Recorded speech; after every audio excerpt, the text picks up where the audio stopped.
Oke, kita kali ini akan membahas tentang fisiologi penglihatan atau fisiologi mata. Nah, pada pembahasan kali ini, yang pertama kita akan membahas tentang cahaya dan refraksi. Kemudian setelah itu membahas tentang fototransduksi. Kemudian yang ketiga, kita nanti bahas tentang visual pathway. Nah, jadi nanti cahaya dan refraksi itu bercerita tentang bagaimana proses masuknya cahaya ke mata kita. Kemudian kalau yang fototransduksi itu nanti bagaimana cahaya yang masuk ke mata kita itu bisa diubah menjadi impuls-impuls listrik di saraf. Kemudian visual pathway-nya itu bagaimana perjalanan impuls yang berasal dari cahaya tadi dikirim ke otak. Oke. Nah, yang pertama kita bahas tentang cahaya dan refraksi dulu nih. Nah, sebenarnya apa sih yang disebut cahaya? Lampu, senter, matahari. Bukan ya. Lampu, senter, matahari, api itu semuanya adalah sumber cahaya. Nah, sumber cahaya ini yang nantinya akan mengeluarkan atau memancarkan cahaya biru. Nah, cahaya ini nanti dia punya sifat nih. Itu dia punya sifat bisa direfraksikan atau bisa dibiaskan. Ya, pembiasan. Nah, tapi kita belum selesai nih tentang urusan apa itu cahaya. Nah, cahaya ini itu merupakan suatu gelombang elektromagnetik. Nah, tapi kita sekarang ada masalah lagi nih. Sekarang apa itu gelombang? Nah, jadi yang namanya gelombang itu merupakan getaran yang merambat. Jadi gini, dia merambat dengan arah tertentu. Nah, gelombang di dunia ini itu ada dua, yaitu gelombang elektromagnetik dan gelombang mekanik. Nah, bedanya apa antara gelombang elektromagnetik sama gelombang mekanik? Kalau yang gelombang elektromagnetik dia nggak butuh media untuk merambat, kalau yang mekanik dia butuh media untuk merambat. Nah, lebih detailnya itu di pelajaran fisika, bukan di fisiologi. Oke. Nah, kasih contohnya aja deh. Kalau mekanik itu contohnya itu gelombang bunyi. Kalau yang elektromagnetik ya jelas contohnya adalah cahaya. Nah, suatu gelombang itu kan punya yang namanya panjang gelombang. Nah, panjang gelombang elektromagnetik itu dia memiliki range, ya, memiliki range antara 10 pangkat negatif 14 sampai 10 pangkat 4 meter. Jauh banget kan range-nya. Dari sekian panjangnya gelombang elektromagnetik yang dikeluarkan oleh suatu sumber cahaya, kita cuma bisa melihat pada range 400 sampai 700 nanometer. Kecil banget kan? Nah, jadi ini ya, gelombang elektromagnetik yang dikeluarkan oleh sumber cahaya itu antara 10 pangkat negatif 14 meter sampai 10 pangkat 4 meter. Nah, cahaya yang bisa kita lihat itu cuma segini nih, yaitu antara 400 sampai 700 nanometer. Nah, sisanya itu disebut gelombang tak tampak. Sedangkan gelombang yang bisa kita lihat itu disebut gelombang tampak. Nah, spektrumnya itu antara 400 sampai 700 aja. Nah, urutannya dari gelombang yang paling panjang yang bisa kita lihat itu adalah Magico Hibiniu. Oke. Itu warna-warna pelangi atau warna cahaya matahari yang bisa kita lihat.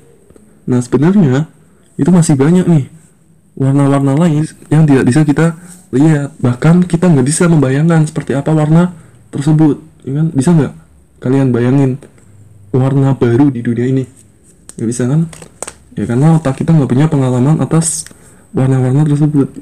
Oke ya, kita udah tahu tentang cahaya, yaitu suatu gelombang elektromagnetik. Yang mana gelombang elektromagnetik itu panjangnya segini, tetapi yang bisa kita lihat itu cuma segini. Nah, gelombang segini yang bisa kita lihat. Nah, ketika suatu sumber cahaya, misalnya matahari, itu memancarkan cahayanya, cahaya itu kan memancar ke segala arah. Nah, dia akan nampak sebagai warna ketika hanya cahaya tersebut itu menabrak suatu benda, gitu. Jadi misalnya cahaya matahari ini nabrak mobil, sehingga dia akan memancarkan warna oranye. Misalnya dia nabrak pohon, dia memancarkan warna hijau, coklat, ya.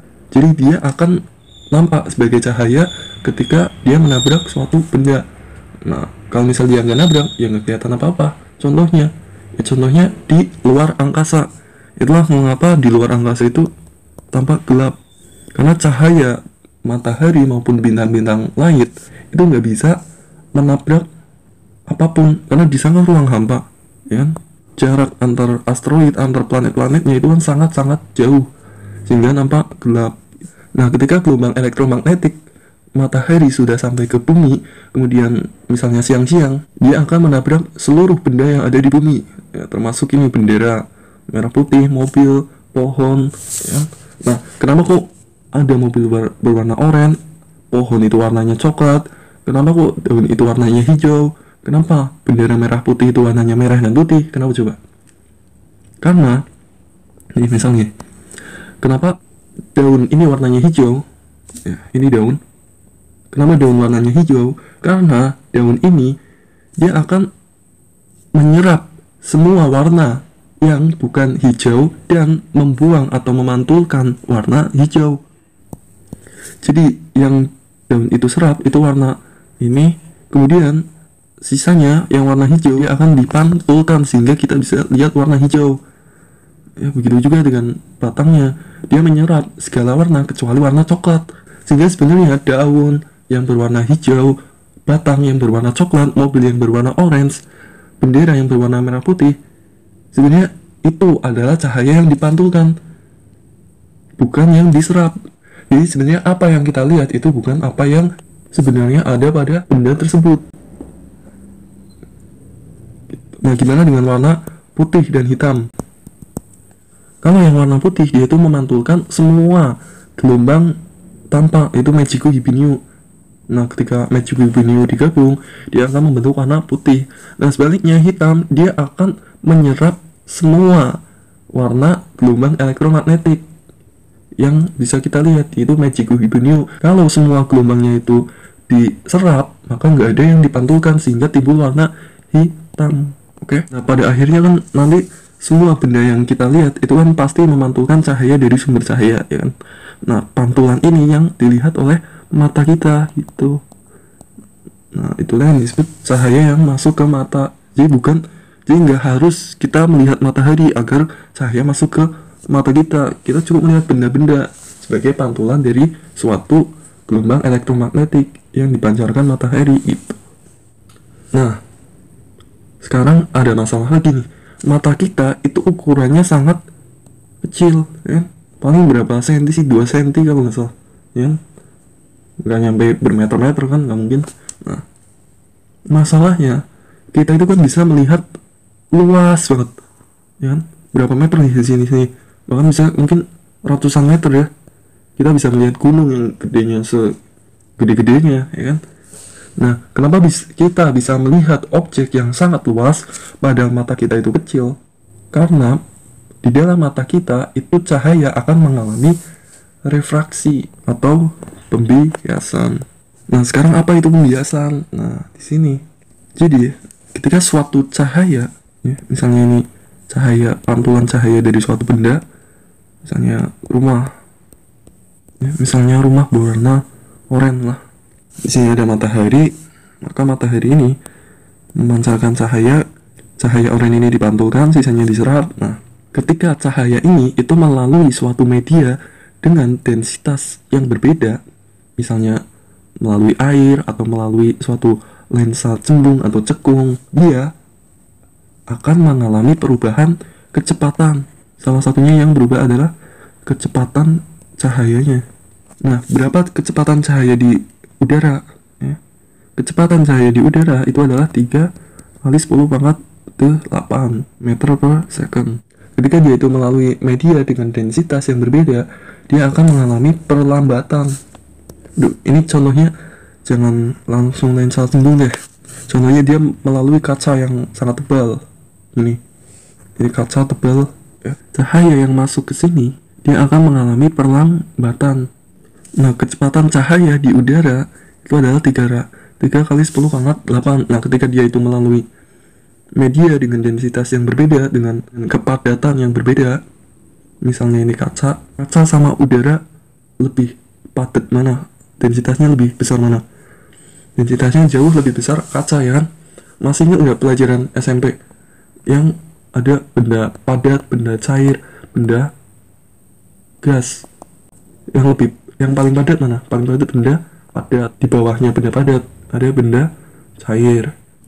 Yang densitasnya paling rendah itu benda gas. Oke. Nah, tapi kalau cahaya tersebut itu masuknya secara tegak lurus, dia nggak akan kelihatan perlambatannya karena dia tegak lurus aja gitu. Nah, berbeda dengan cahaya yang datangnya itu nggak tegak lurus, miring gini. Cahaya yang datangnya itu miring kayak gini, dia akan sedikit berbelok. Nah, kira-kira kok kenapa dia itu bisa mengalami perubahan arah ketika melewati densitas yang berbeda? Nah, jadi kayak gini. Nah, jadi misalnya ini mobil yang berjalan miring, kemudian ini di sini itu aspal, di sini pasir. Kira-kira lebih cepat mana, mobil berjalan di aspal atau mobil berjalan di pasir? Jelas ya, pasti dia akan lebih cepat berjalan di aspal dan lebih lambat berjalan di pasir. Nah, ketika mobil ini itu berjalan miring ke sini, ya, kira-kira roda yang mengalami perlambatan karena dia menyentuh pasir duluan itu roda nomor berapa? Ini roda ya, roda 1, 2, 3, 4. Ya, jelas ya, pasti yang mengalami perlambatan duluan itu adalah roda nomor 2. Oke. Nah, karena yang mengalami perlambatan itu roda nomor 2 dulu, maka ketika sampai sini dia ini udah melambat, sedangkan roda nomor 3 pasangannya dia masih berjalan cepat, masih relatif lebih cepat dibanding roda nomor 2. Nah, akhirnya karena roda nomor 2 itu berjalan lebih lambat dibanding roda nomor 3, sehingga dia akan mempunyai kecenderungan untuk berbelok ke arah sini, ya kan? Dia nggak jadi lurus kayak gini. Di sini lebih lambat, sini lebih cepat. Ya, paham nggak? Akhirnya nanti dia berubah arah, nggak lurus kayak gini, enggak. Oke? Nah, hal tersebut juga terjadi pada cahaya ini. Nah, dia akan mengalami pembelokan. Nah, tadi kan kita bahas kalau misal kacanya itu lurus kayak gini. Nah, gimana kalau misal kacanya itu cembung atau cekung? Nah, sama prinsipnya. Ketika suatu cahaya itu lewat sini, karena pada bagian yang tengah itu memiliki densitas yang lebih besar, maka dia akan cenderung menuju ke tengah. Ini cahaya yang berasal dari manapun. Ini kalau tegak lurus ya tetap lurus ya. Sama.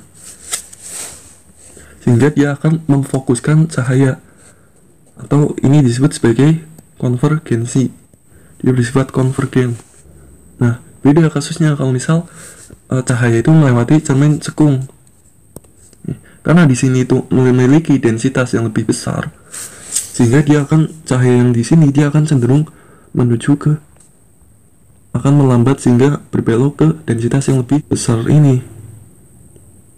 Ya, gini jadinya. Kalau yang tengah-tengah tetap karena dia tegak lurus sehingga lurus ini. Oke. Sehingga dia akan menyebarkan cahaya atau disebut sebagai divergen. Nah, refraksi ini penting karena mata kita kenapa bisa melihat objek yang sangat luas, itu karena mata kita terdapat organ yang mampu merefraksikan cahaya sehingga kita bisa melihat objek yang sangat luas. Nah, apa aja organ itu? Nah, organ ini itu disebut sebagai media refraksi. Nah, organ utama sebagai media refraksi pada mata itu dua, yaitu kornea dan lensa. Kalau yang kornea itu dia bentuknya cembung pada salah satu sisi saja, kemudian dia itu nggak bisa berubah bentuk ya, kornea. Sedangkan kalau yang lensa, dia itu bentuknya cembung pada kedua sisinya atau biconvex. Nah, keistimewaan dari lensa ini, dia bisa mencembung, bisa juga memipih. Dia bisa mengatur kadar kecembungannya, itulah ya. Nah, pengaturan ini itu disebut sebagai akomodasi.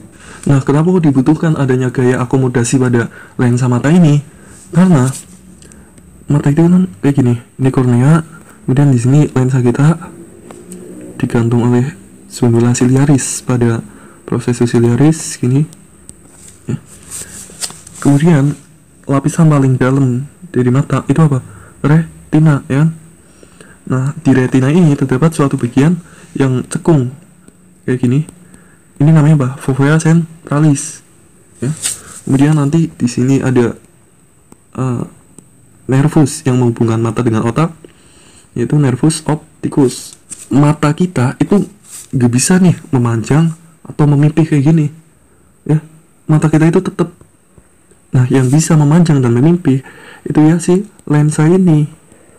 Ya, fungsinya agar bayangan itu tetap jatuh pada fovea centralis biar bisa fokus ya. Nah, sekarang apa jadinya jika mata kita itu tidak bisa melakukan akomodasi? Nah, jadinya seperti ini.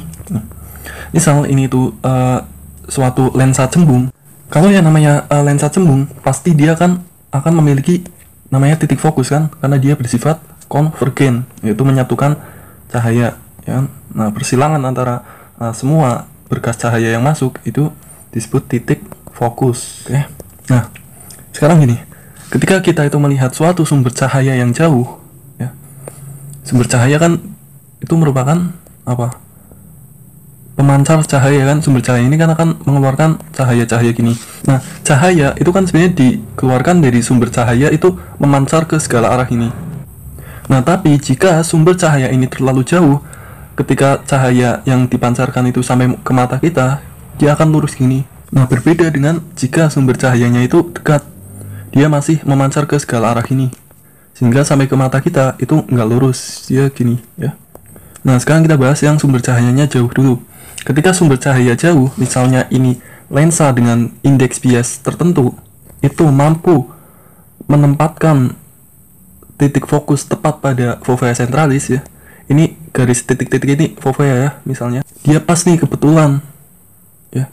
Nah, tetapi apa jadinya jika lensa yang sama ini ya, sama-sama lensa X itu digunakan untuk melihat sumber cahaya yang dekat. Yang mana sumber cahaya dekat ini kan dia kayak gini, dia masih menyebar, beda dengan sumber cahaya jauh. Nah, karena dia itu masih menyebar, akibatnya apa? Karena kan jarak dari sumber cahaya ke lensanya itu makin dekat. Otomatis karena makin dekat, jarak antara titik fokus dengan lensanya itu juga makin jauh. Itu akan semakin jauh. Kalau di sini jauh, titik fokusnya akan semakin dekat. Kalau sininya semakin dekat, maka otomatis titik fokusnya akan semakin jauh gitu. Ini jika menggunakan lensa yang sama yang tidak bisa melakukan akomodasi gitu. Nah, jadi tadi kan udah aku bilang bahwa titik hitam ini merupakan fovea centralis, yang mana cahaya ini itu harusnya jatuh tepat pada fovea centralis, harusnya tepat di sini agar bayangan itu bisa fokus. Nah, kalau titik fokus cahaya itu jatuh di belakang dari fovea centralis ini, di belakang retina, maka bayangannya itu nggak akan fokus. Dia bayangannya, kalau misalnya ini ada 3 berkas cahaya, ya bayangannya jadi ada 3 gitu. Beda kalau yang ini, itu bayangannya cuma ada 1 fokus. Oke? Kalau ini jadi nggak fokus. Dia ada 3 bayangan sih. Nah, oleh karena itu, alhamdulillah ya, lensa mata kita itu bisa berakomodasi. Jadi ini kan lensa nih, dia kan digantung oleh zonula ciliaris nih di ujung-ujungnya. Kemudian zonula ciliaris ini menghubungkan dengan musculus ciliaris. Nah, ketika kita melihat sumber cahaya yang dekat, lensa kita itu akan mencembung. Kenapa? Karena ketika semakin cembung suatu lensa, maka jatuhnya titik fokus itu akan semakin dekat. Nah, caranya gimana biar lensa ini menjadi lebih cembung? Ya, caranya musculus ciliaris ini. Nah, musculus ciliaris ini kan berhubungan dengan lensa dibantu oleh zonula ciliaris. Musculus ciliaris ini akan berkontraksi ketika lensa harus mencembung. Kenapa? Lensa ini ternyata bersifat elastis. Sehingga ketika musculus ciliarisnya itu berkontraksi, artinya dia itu semakin maju muskulusnya, dia akan menurunkan tegangan dari zonula ciliaris, sehingga ini maju, sehingga tegangannya turun. Padahal lensa ini punya sifat elastis, sehingga dia cenderung membentuk lebih bulat lagi, lebih cembung lagi gitu. Nah, kalau yang atas ini tadi, kalau misal terjadi suatu kelainan, misalnya lensa ini itu nggak bisa akomodasi, misalnya karena penuaan, suatu penyakit yang disebut presbiopi, dia nggak bisa akomodasi karena udah tua sih ya. Jadi ini itu menumpuk sehingga dia kurang elastis ya, kehilangan elastisitasnya sehingga dia nggak bisa akomodasi dan akhirnya cahaya jatuh di belakang retina sehingga mengakibatkan hipermetropi, sehingga apa, dia nggak bisa melihat benda yang dekat. dia cuma bisa melihat benda yang jauh gitu. Nah kebalikannya, jika lensa ini itu terlalu cembung dan nggak bisa mencekung, dia bayangannya akan jatuh di depan retina hingga terjadi miopi. Atau bisa juga karena bola matanya itu dia memanjang gini, dia memanjang sehingga fova sentralisnya mundur, padahal bayangannya itu tetap normal di tengah, sehingga dia di depan retina. Nah penyakit-penyakit ini itu disebut sebagai gangguan refraksi.